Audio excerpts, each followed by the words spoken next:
Hello, everyone, and welcome to the Jeffrey Epstein Show. I'm your host, Bobbycapucci, and this is a morning update.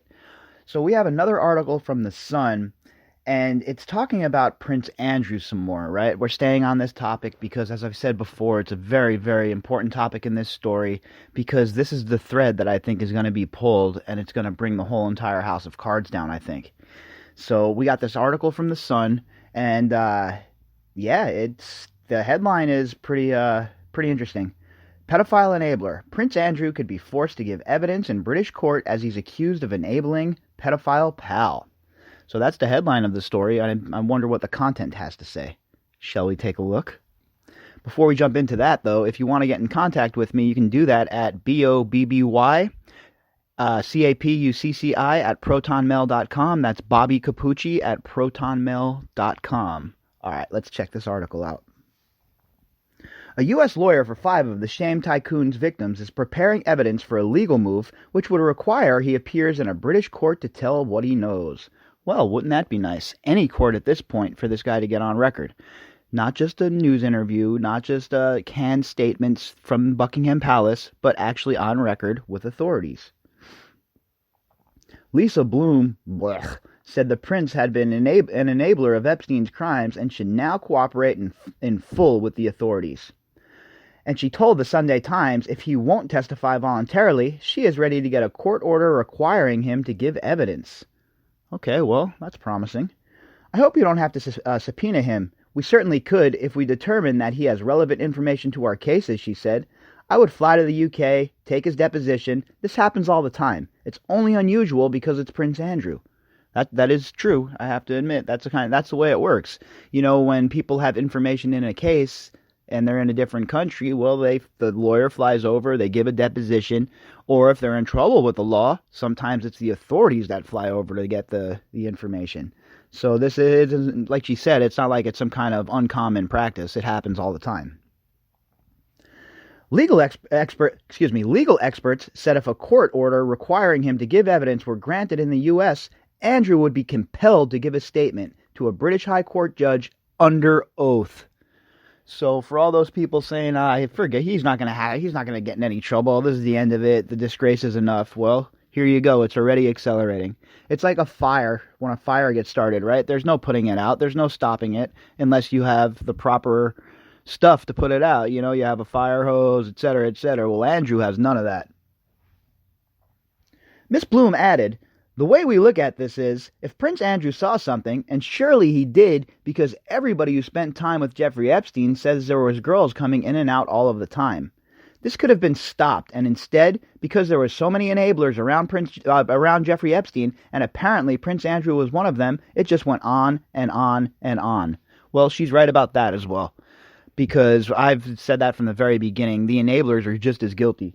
Everybody that was around him that took part in not saying anything and bringing this to light and blowing the doors off of it, I don't know how you sleep at night. I have no idea how these people put their heads on their pillows at night. It has already been reported that the prince is preparing to talk to the FBI about Epstein as the palace fears a U.S. court summons is imminent. We talked about that already as well. And from what I've heard, a couple of whispers from some sources, it's definitely looking like that's going to be the case. He's definitely going to get served with the subpoena. How it all goes down, I don't have any details on that. But if he doesn't talk voluntarily, expect the Prince of England to be subpoenaed. The Duke of York made the unprecedented move of stepping back from public life after a BBC interview about his relationship with the disgraced U.S. financier spectacularly backfired. Disgraced U.S. financier, I guess that's code word for pedophile. Andrew was also hoping to draw a line under allegations made by Virginia Roberts, one of Epstein's sex slaves who claimed she had sex with Andrew 3 times. The Duke has categorically denied the allegations and claimed during the interview he was in Pizza Express in Woking during one of the alleged encounters. But just 4 days after the car crash interview, the Queen summoned her favorite son to Buckingham Palace to strip him of all royal duties. But mummy, I still need to go to the bar, mummy. He also pledged to cooperate with authorities investigating Epstein, opening him up to serious criminal risk. The Duke is believed to be preparing to give formal evidence to a U.S. criminal probe after saying in a statement he would help any appropriate law enforcement agency with their investigations. Boy, he really opened himself up with that one, huh? On record saying he's willing to help, willing to give information, and now if he doesn't, he looks even worse than he looked beforehand. Because he said, yeah, I'll talk, I have nothing to hide, blah, blah, blah. Well, let's see it. Let's hear the talking. Let's get it started. Words are wind, right? Let's see some action. And Buckingham Palace is understood to be ready for U.S. authorities to issue the Duke with a subpoena, which would require he gives testimony over his friendship with Epstein under oath. Wow. So the Buckingham Palace is prepared for this to occur. They think it's going to happen. It's not like, they wouldn't have a good feel for what's coming, right? Sources suggested summons is imminent, the Telegraph reports. Meanwhile, Epstein victim Maria Farmer has claimed that the pedophile's socialite pal, Ghislaine Maxwell, would recruit girls from New York Central Park for her master. Wow. Miss Farmer, who claims Epstein and Maxwell sexually assaulted her in 1996, said, I saw Ghislaine going to get the women. She went to places like Central Park. I was with her sometimes, and she would just say, stop the car. She would dash out and get a child. Maxwell denies all allegations of wrongdoing. We talked about this last night. I mean, what sort of sick, depraved, disgusting lunatic of an individual stops a car and says, quick, let me jump out. There's a child I want to grab. And furthermore, how has she never been caught? Why is Ghislaine Maxwell still running around town acting like a fool? Just doing whatever she wants, and there's nobody there to step up and stop her, nobody to give her a slap in the chops. This is absolutely ridiculous, folks. How is she getting away with this? We have several people now saying that she was involved in not only raping them, but now snatching kids. What in the world is going on? And why is Ghislaine Maxwell still not under arrest? Just living her life, cruising around. I'm sure right now she's living it up. I'm sure she's eating all kinds of good food, living in the lapses of luxury. While these victims are still dealing with their trauma on a day in and day out basis. All because these sick and depraved people are being protected by other sick and depraved people who are in positions of power. Isn't this fun? In another development, a letter to the Times from Buckingham Palace has cast doubt on when Andrew first met Epstein. The 2011 letter from the Duke of York's then private secretary says they met in the early 90s, not 99, as he said in his Newsnight interview. Look, everything he said in that interview has been pretty much blown to pieces at this point. So he set the precedent already. He's already set the tone of being a liar. Why should we believe anything else he has to say when none of his story lines up? Because he's a prince? Because he's a royal? Well, that doesn't work for me. All right? That certainly doesn't work for me. I don't care if he's a royal. I don't care if he's a prince. I don't care if he's God himself. All right? If you're accused of doing the things that you're accused of doing, I'm sorry, buddy, but you need to stand tall before the man and you need to answer questions. The palace said he stands by his recollection of events. Wow. So the palace says he stands by the recollection of his of his recalling of the events. So that sounds good. I mean, he's really just, standing firm with what he said. Nothing like, telling a lie and then digging in to protect it, right? This guy is so incredibly, ridiculously guilty, in my opinion, that it's not even funny at this point. I don't even know at this point, honestly. So we have another article from The Sun we're going to read real quick. And, it just gives more background on this knucklehead. More background on the things he was up to, Prince Andrew. All right, the headline is, Prince Andrew stayed at the Bahamas home of a fashion mogul who paid to settle allegations of sexual harassment has emerged. So, again, he's hanging out with other sexual predators. It's not just one mistake, all right? And that's what these articles are, that's why I'm reading these articles, to show you that this man has a pattern of behavior, all right? A definite pattern of behavior, and it's obvious for everybody who's paying attention.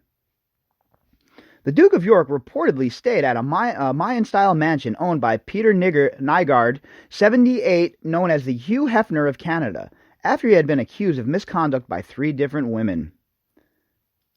Nygaard, worth a reported 1.3 billion pounds, runs a women's clothing company, Nygaard International, that was subject of the allegations in the 90s. He has always denied any wrongdoing and says his company settled to avoid the costs involved with litigation. His lawyers claim that the women had made the allegations as part of an attempt to secure better severance pay. Yeah, okay. Nygaard later said, "In hindsight, we should have fought it, but that's hindsight." Yeah, you should have fought it, right, buddy? An article published in June 2000 in the Chicago Tribune said that Prince Andrew had recently stayed at Nygaard's property with then-wife Sarah Ferguson. The mansion is located in the exclusive Lyford Cay neighborhood on the Bahamian island of New Providence and features 12 themed luxury huts, a helipad, and a casino.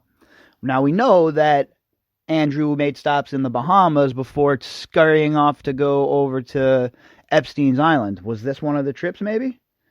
The Duke announced this week he would be standing down from the royal duties after a widely criticized BBC interview addressing his longtime friendship with late pedophile financier Jeffrey Epstein. Made sexual advances and fondled himself. The allegations against Nygaard were made in the 1990s by 3 former female employees. One, a 27-year-old travel coordinator, alleged she had repeatedly brushed off Mr. Nygaard's touches and sexual advances, the Winnipeg Free Press reported.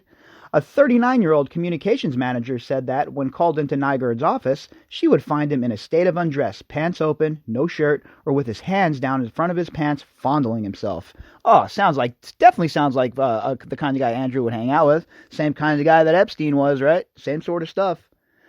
She also claimed he once added naked swimming to the agenda of a business meeting and that, while in the Bahamas, frequently was grabbing himself wearing a very small bathing suit. In 1980, the Winnipeg Free Press also reported that Nygaard had been charged with the rape of an 18-year-old, though the charges were later dropped after the woman involved declined to testify at a preliminary hearing. I wonder how much he got paid for that. This Prince Andrew, he really shows a lot of good judgment, huh? He really, really is the kind of guy that, nobody should ever believe allegations of somebody that hangs out with people like this. Nygaard denies any wrongdoing in relation to any of the claims. Among other famous names reported to have stayed at the Bahamian complex are President George H.W. Bush, Oprah Winfrey, and Michael Jackson. Oh, wow, a bunch of great folks, huh? A war criminal, a big fat-mouthed liar, and another child sex offender. Boy, you sure keep great company. The complex is also the focus of an ongoing legal case against Nygaard, who is alleged to have illegally dredged the seafloor surrounding it and built on Crown land as part of an expansion. Earlier this week, he was sentenced in his absence to 90 days in prison and a $150,000 fine after breaching a court order prohibiting the disclosure of stolen emails. All right, so this guy's obviously a crook, criminal son of a bitch. And again, why is Andrew hanging out with people like this? You are the Prince of England. You can't find better people to hang out with? You could come stay at my pad. I have a spare room. You can sleep in the office there, Prince. I mean, unbelievable. Nygaard is currently in Canada and claims to be too ill to travel, but has instructed his lawyers to file an urgent appeal of the decision. Wow. So he's too ill to travel, huh? Yeah, too mentally ill to travel, I'm guessing. Sick people we're dealing here with, folks. This is what we're up against. These sort of billionaires that rally around each other, they close ranks, and they protect each other. And then what they do is they cavort together, and they get involved in all this sick disgustingness, all this weird spirit cooking, and all this other weird stuff that these people do, that if somebody would have told you about it, you would not believe it without any evidence. I certainly wouldn't have. Unless I have evidence to see this stuff, it was in front of my face, I would think that we're on some kind of crazy journey, some kind of weird adventure on like Coast to Coast AM or something. But alas, this is all real life. This is all really happening. And the whole entire conspiracy theory has just blown off. This is a large criminal conspiracy that has evolved into a cover-up. That's exactly what's going on right now, and the doors are getting blown off. All right, everybody, I hope that you have a great Saturday. Enjoy your day. Hope the weather isn't too bad where you're at. In Las Vegas, it's a little chilly, but besides that, pretty nice. If you want to get in contact with me, you can do that at Bobbycapucci at protonmail.com. That is BOBBYCAPUCCI at protonmail.com. And if you would like to support the show, the GoFundMe link will be in the description.